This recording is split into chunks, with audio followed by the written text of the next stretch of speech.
Hey guys, this is ShyGamerMaile, and welcome back to another Let's Try. Today we'll be playing through Octopath Traveler Prologue Demo. Several months ago we actually played through Octopath Traveler on the channel, and there were only two paths available, Ulbrich the Knight and Primrose the Dancer. We played through Primrose's path, and I was super intrigued on where her story was going. But now we've got all 8 characters available, and I've been playing through a couple of them. And all of these stories have such incredible setups. Some of them are more interesting than others, but it's just been so fun, like, experiencing this world, especially since the team that worked on this, it was actually the team that worked on the 3DS titles Bravely Default and Bravely Second, which are some really neat JRPGs that you guys should check out if you have a 2DS or 3DS. But anyway, just the setup and the aesthetic style that they went for in this game is just so incredible. So far I've played through Honnet, Therion, Elfin. We played through Primrose before on the channel, and you can actually find that in the Let's Try playlist, I believe. I played through part of Ulbrich's back then as well, but I wasn't terribly impressed by him, so that's a thing. I haven't gotten to play Tressa yet. I haven't played Ophelia, and I started Cyrus, but as I was playing through the opening, I just enjoyed Cyrus's character so much that I thought it would be actually neat to play it through on the channel and kind of share the experience with you guys. So today we'll be playing through Cyrus's path. So here is Cyrus's bio. Your name is Cyrus and you are a scholar. You teach at the Royal Academy in Atlasdam, and though you have numerous admirers, your only true passion is the pursuit of knowledge. There is so much more I would learn. One day you realize that an invaluable tome has vanished from the Royal Library, piquing your insatiable curiosity. Alright, so let's select Cyrus and jump right into it. A world of knowledge. Be nice and quiet so you guys can hear this fantastic voice acting. It's so great. And so it was that Atlasdam was founded some 2 centuries ago. Indeed, our fair city-state is among the longest standing on the continent of Austera. But there was another city-state with a history as long and proud as our own that came to a tragic ruin only 8 short years ago. Now, who can tell me its name? How about you, Therese? I think it was... Now, no need to get all flustered. There's no shame in not knowing an answer, so long as you have a desire to learn. The answer is in your textbook. Go on now, look it up. Yes, Professor. Let's see.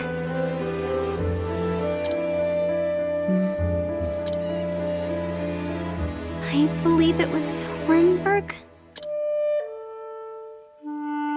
That is correct. Hornburg was ruled over by a royal family, said to be descended from priests of an ancient and long-forgotten religion. On the other hand, our fair Atlasdam was founded by one of the original clans that inhabited the Flatlands.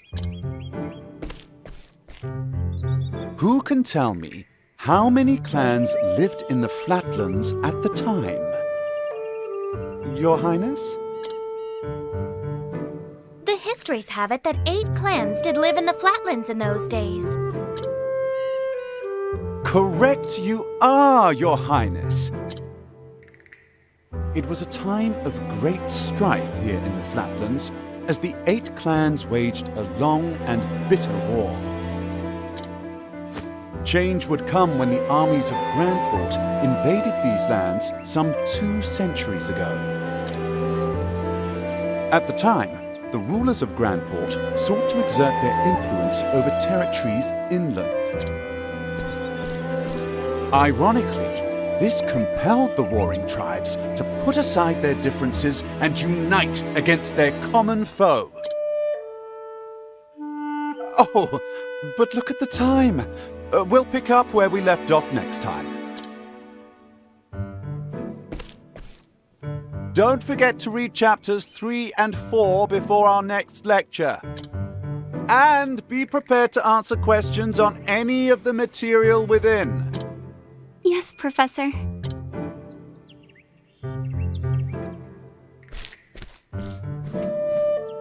Thank you for another most stimulating lecture, Professor Albright.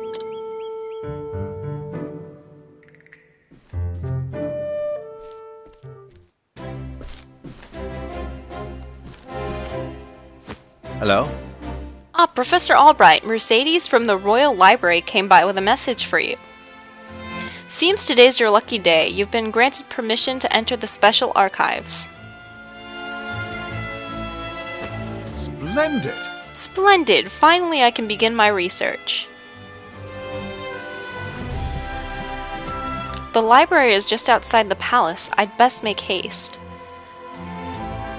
This kind of 2D retro / 3D art is just so neat. Very distinct.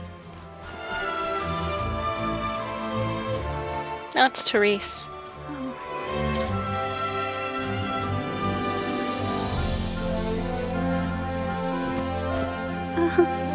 Professor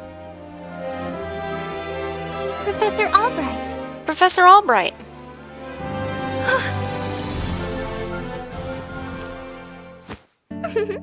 Oh, thank the heavens you're still here. I thought I had missed you. Your Highness. What can I do for you, Your Highness? The truth of the matter is, If you can spare the time, I had a question about something we learned today. But of course! But of course, Your Highness, it would be my pleasure to answer anything. After all, my role as your tutor is as important to me as any of my research. Unfortunately, I cannot spare much time. Is the question a quick one? indeed, Yes, Professor, it will not take long. I was just wondering about the ancient religion of Hornburg. Pray tell, what did they worship? Very astute of you. A very astute question, Your Highness. However, I fear that nearly all the texts detailing the nature of the religion were burned and lost when Hornburg fell. I see. A shame that. The truth is... I do, however, have a theory of my own. I believe that the royal family of Hornburg were guardians of an ancient power. Mind you, this is not idle speculation. My theory is based on the fact that... He's just gonna go on. He's one of those people that just loves to share knowledge. He loves his job that much.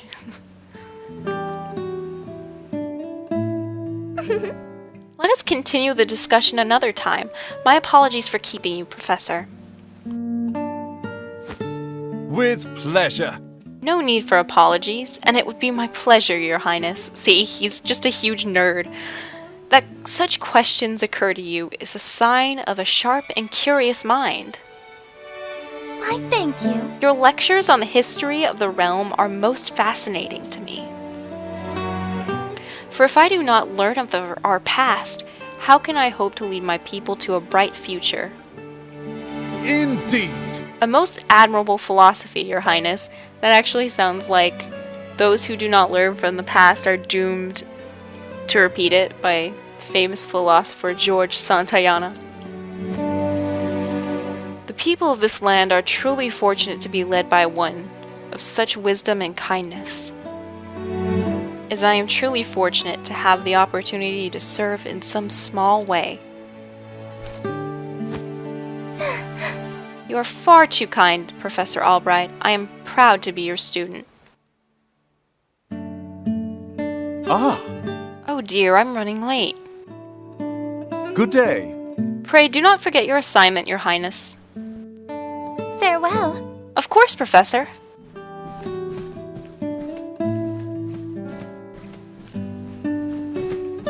Poor Therese. I think she likes him. Oh, hello there, Therese. Yes, Did you have a question for me as well? No. I mean, no. Good day, Professor.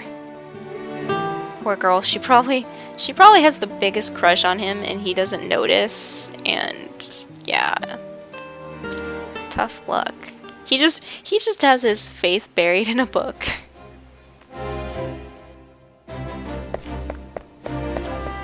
Honestly, Cyrus really reminds me of myself. There we go. I'll just save over the file I had before of him.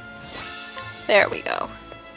He reminds me of myself because I absolutely adore history, and once I get books about history in my hands, I just won't put them down. And I'll ignore everyone else. It's me, Cyrus. Good day, Mercedes. Cyrus Albright, here to browse the special archives. Oh, Professor Albright, you're looking quite eager today. When I heard that an original copy of the Church of the Flame, a complete history, had been donated to our archives, I simply had to be the first to see it. I see. You're more on top of our collection than I am. Just sign here. With pleasure. With pleasure.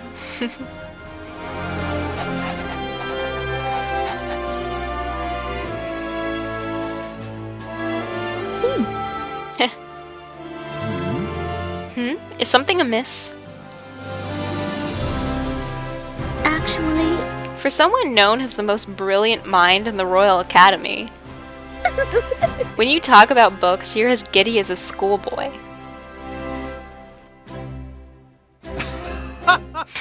When you put it that way, yes, much as a child is fascinated by a new toy.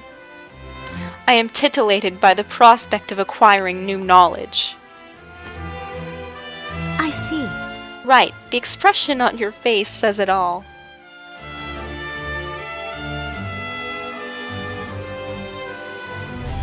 Anyway, everything seems to be in order. Wow. Enjoy your quest for knowledge, Professor. Many thanks. Many thanks, my dear. I most certainly will.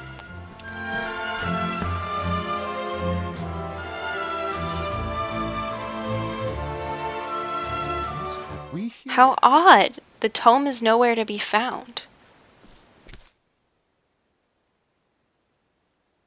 Did someone return it to the wrong shelf? Not here either. An interesting... Those archives are strictly guarded and curated. Wherever could it have gone?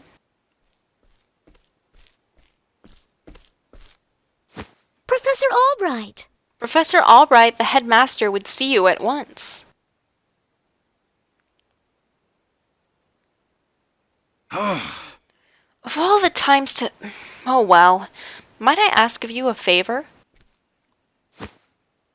What might that be? The truth is... The tome I mentioned before seems to have gone missing. Could you locate it for me? I see. Missing? Huh. I'll begin looking at once, Professor. Many thanks. Many thanks, my dear.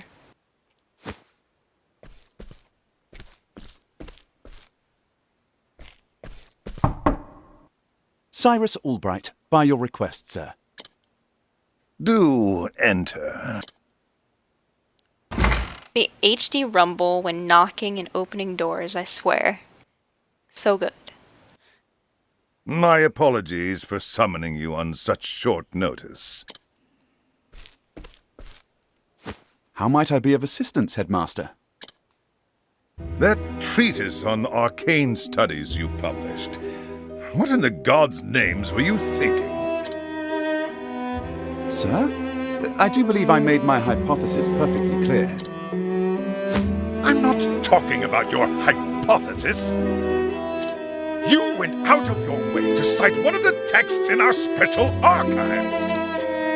The knowledge housed in those tomes is the Royal Academy's greatest treasure. It is not to be divulged to the public at your whim. Laying it bare in one of your silly papers is out of the question. I am fully aware of the value of those tomes, Headmaster. It is for that very reason I would share the knowledge with my peers. You are to share nothing!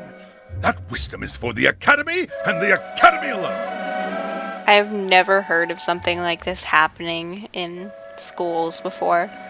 Because even if a book is in the restricted section, as long as you can like scan it or provide proof that it's in it, then it's fair game usually. But maybe it does happen at other institutions, or maybe that's just exclusive to this story that they're telling. But that goes against everything. Enough, Cyrus! Everything that you're taught to do is like a professor. Even my best argument is sure to fall on deaf ears.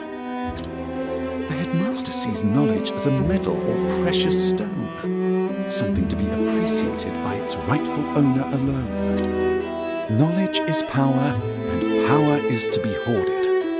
An unfortunate attitude, indeed. Knowledge is to be shared. My sincere apologies, Headmaster. It won't happen again. Is there anything else you need of me? That is all. You may go. Wait! There was one last thing. Sir? I heard the special archives will be closing early today. If you have research to do there, I would do so quickly. Good gods. It's as if he enjoys watching me suffer. He probably does, Cyrus. Thank you for your concern, Headmaster.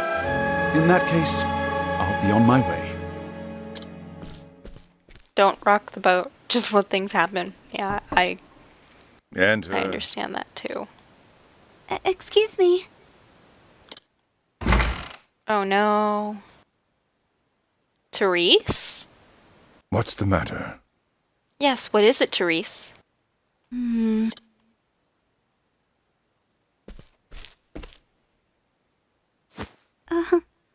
It's about Professor Albright, sir. Don't. She's gonna do something horrible, isn't she? Oh. I hope not. Make our way back to the library. Save again, just in case. Head on over this way. Can I help you? Ah, Professor Albright.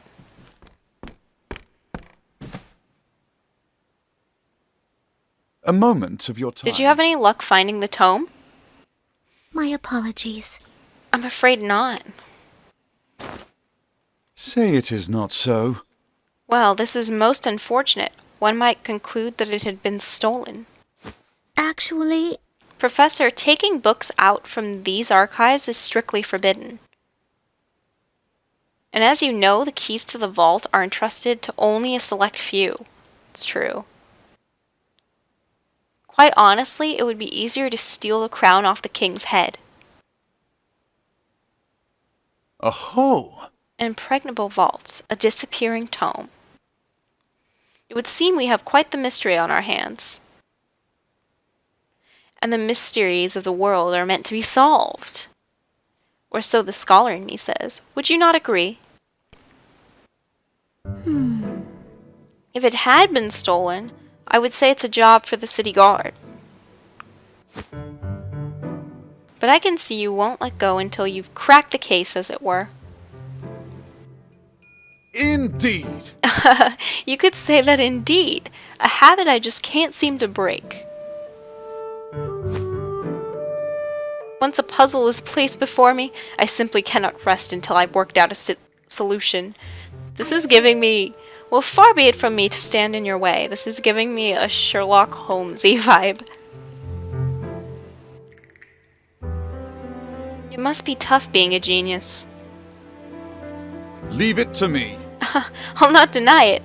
Worry not, the tome will be back on the shelf before you can bat an eyelash. He's not even gonna, like, be humble about the fact that he's smart. Take care.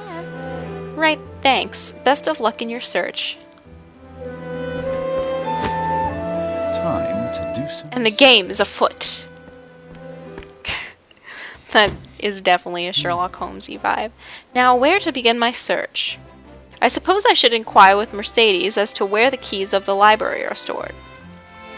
The guard at the front door would know who had been frequenting the library lately, as might my fellow scholars. Then mayhap I should pay the headmaster a visit as well.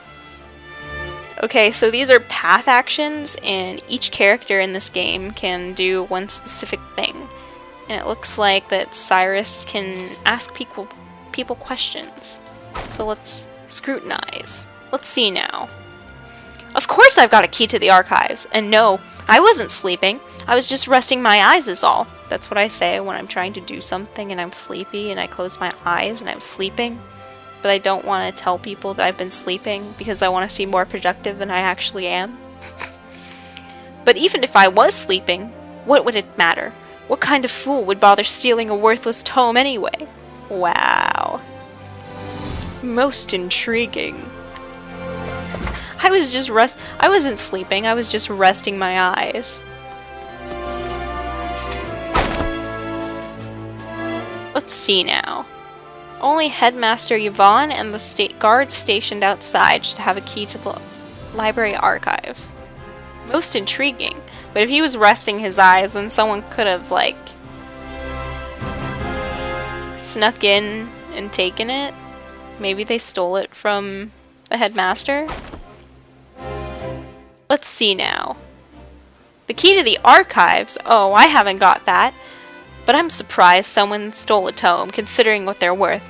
I've gambling debts myself, so I understand the temptation. Most intriguing.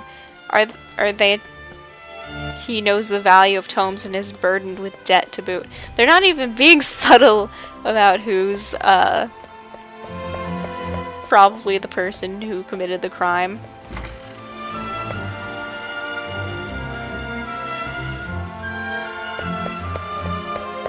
Okay, so the last person we have to see is the headmaster. He's the blinking light on the screen. So let's go disturb the headmaster. Let's see now. You know full well I have a key to the special archives, and that I would never be so foolish as to let it fall into the wrong hands. In any event, I have had no reason to peruse these tomes in quite some time. Most intriguing. I think he has a key, but the dust gathered upon it suggests he hasn't used it recently. That should be all the information I need to solve the case. Yeah, pretty much. Who possesses the keys? The headmaster and the guard? But of course! There are only 2 keys to the archives, one belonging to the headmaster and one to the guardsman. Whose key was used to unlock the archives? The headmasters were dusty, so... The headmaster's key is safely locked away in his office. Furthermore, he hasn't visited the archives today. On the other hand, the guard has been acting suspiciously of late, even sleeping while on active duty. Yeah, the thief probably, like, snuck it away while he was sleeping. It would be all too easy a task to lift the key off his person.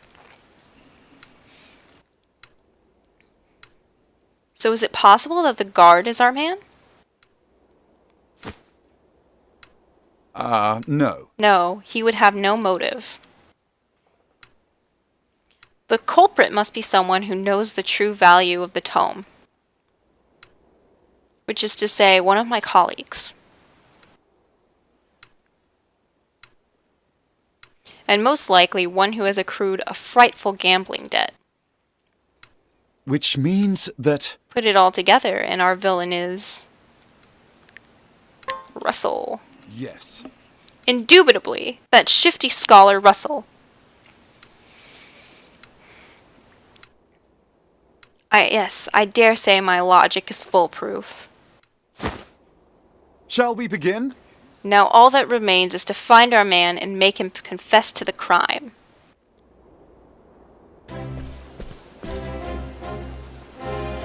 Word has it that he's been doing his research underground these days. What kind of place is that for someone to do some research? Underground? Is he some kind of geologist or something? I think it's time I did some field work of my own.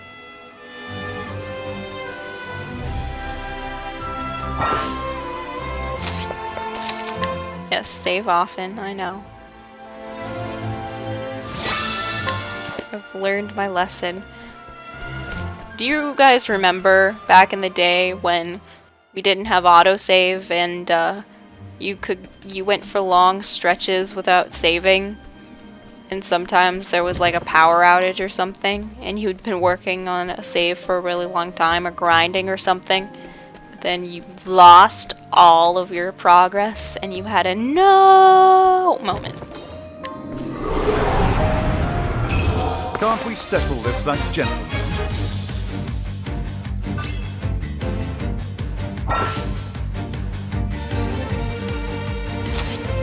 What is the logical course?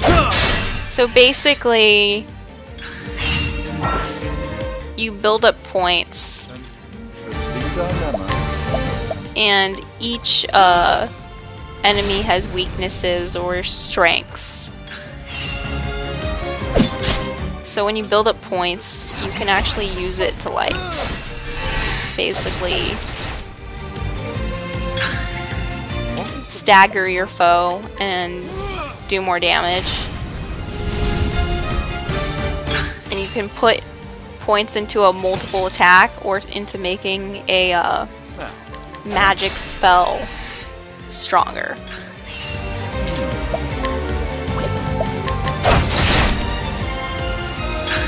Build up some points here for a sec.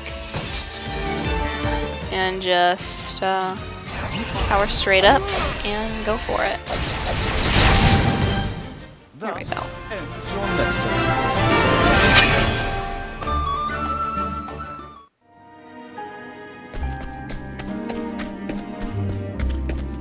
In my experience in all of these demos, you have to be around maybe level 5 or 6 to defeat the boss. I've done my research. An interesting dilemma. I'm just gonna guess it's weak against fire. Since it's, you know, bright red. Build up another point. An interesting dilemma. Oh, flames! Rage! Wrong! Thus ends your lesson.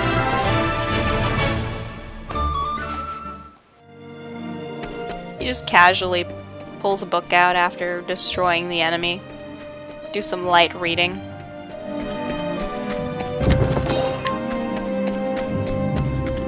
We'll have to do a little bit of grinding in here so that we can get to the proper level and not get creamed by the boss. Study foe definitely comes in handy. An interesting dilemma. Ice wind Ice, here's some through.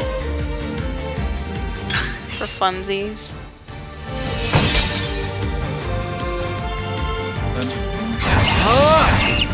Let's actually break him. Now, what next? Then we'll put our points into... Oh, flames! Rage! Wrong! Not bad. A passing. Pretty easy to level up early in the game.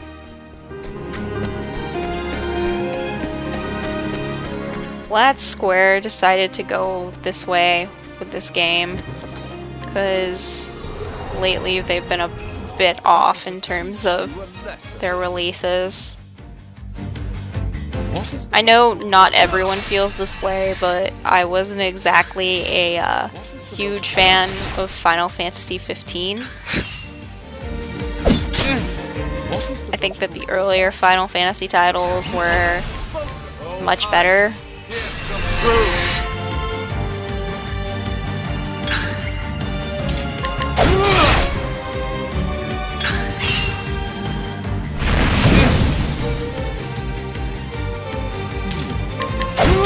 The story didn't really make sense. I didn't really feel connected to any of the characters. It was kind of sad for me because I really wanted the game to be good, you know? Especially after 13. So, as you guys know, I've already talked about it in some previous videos, but I skipped PS3. But I did get the chance to play through part of 13 before my PS3 said bye-bye.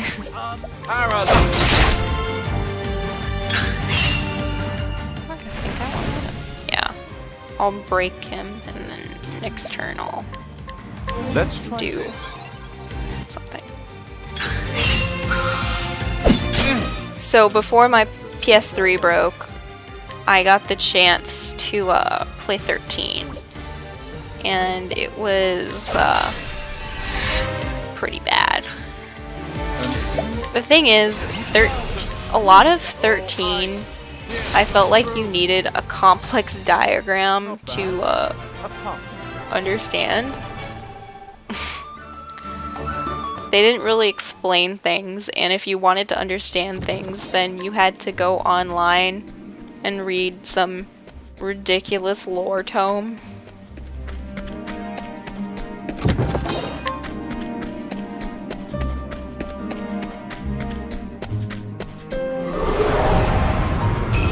I've done my research on you.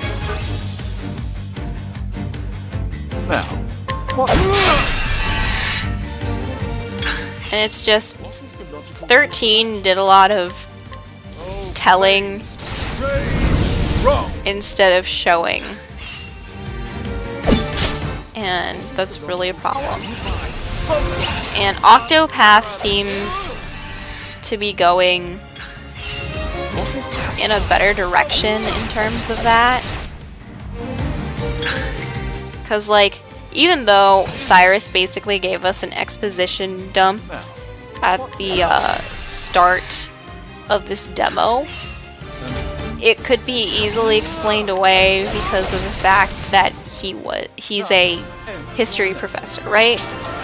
So that in and of itself, like finding a reason to have exposition in the first place, makes this particular game already leaps and bounds above 13 and other titles that Square has put out lately. Can't we settle this like gentlemen? Interesting. But again, that's just my opinion.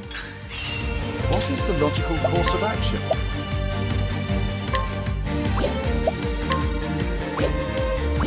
Let's actually build up a little more, and we can get a more powerful magic attack in. Break this turn, What is the logical course of and we should go in with a fireball. There we go. You should have studied harder. You should have studied harder. Oh, Cyrus, you funny. Level 4, so about 2 more levels, I would say. equipment. I think we can switch out his robes. Let's give that a switch. I don't think we have any new. Yeah, we're good there. Let's learn some skills real quick. Lightning bolt. Blizzard. Lightning bolt. Lightning blast, oh.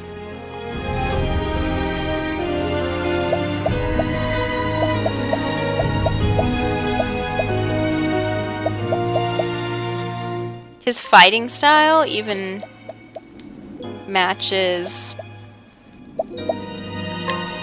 his character. It's kind of funny. Really well handled, though.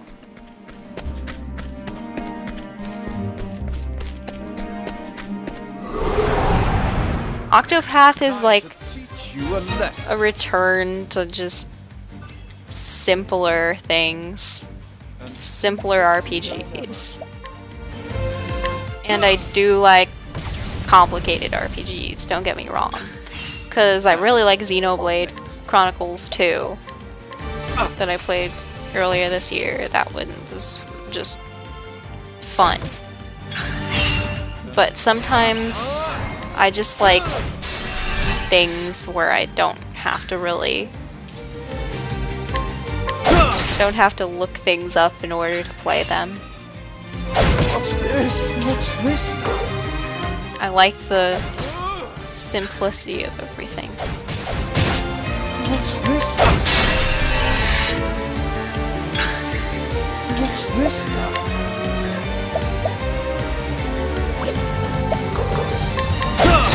Can't boost, huh? What's this? Alright, we're back in business. Let's unleash a huge attack on him. An interesting dilemma. Oh, flames! Rain! I think You should have that's how I feel about a lot of games nowadays. It's like, I enjoy new games and all the things that they bring to the table, but sometimes it's kind of refreshing to just go back to basic things.